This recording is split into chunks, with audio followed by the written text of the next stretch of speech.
အချစ်ကပန်းတပွင့်ဖြစ်ခဲ့မယ်ဆိုရင်ထိုက်တန်နေသူပဲပြိုးထောင်ဝင်ရရှိပါစေတဲ့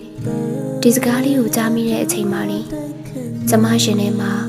စူးစူးနင်းနင်းလေးခံစားလိုက်ရတယ်အချစ်ဆိုတာလူတိုင်းလွယ်လွယ်နဲ့ပြိုးထောင်ဝင်ရတဲ့ပန်းတပွင့်မဟုတ်ဘူးလေမျက်နှာရဲ့စိတ်တန်မိုးထားတတ်တဲ့နှလုံးသား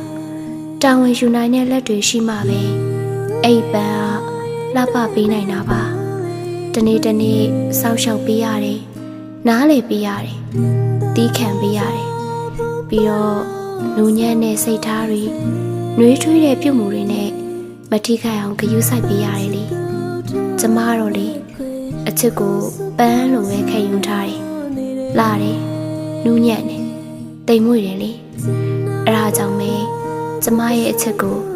တန်မိုးထားနိုင်တဲ့သူရဲ့လက်ထဲမှာပဲပြိုးထောင်ခွင့်ရခြင်းတယ်ခဏတာစိတ်ဝင်စားပြီးတော့ကို့အနာကိုရောက်လာတဲ့သူမဟုတ်ဘဲနဲ့ဂရီတွေကိုလောက်ရက်နဲ့တက်တည်ပြနိုင်တဲ့သူရဲ့အနားမှာပဲကျမရဲ့အချစ်ကိုပန်းလေးလိုလှပစွာနဲ့ဝန်လန်းစီခြင်းနဲ့လေ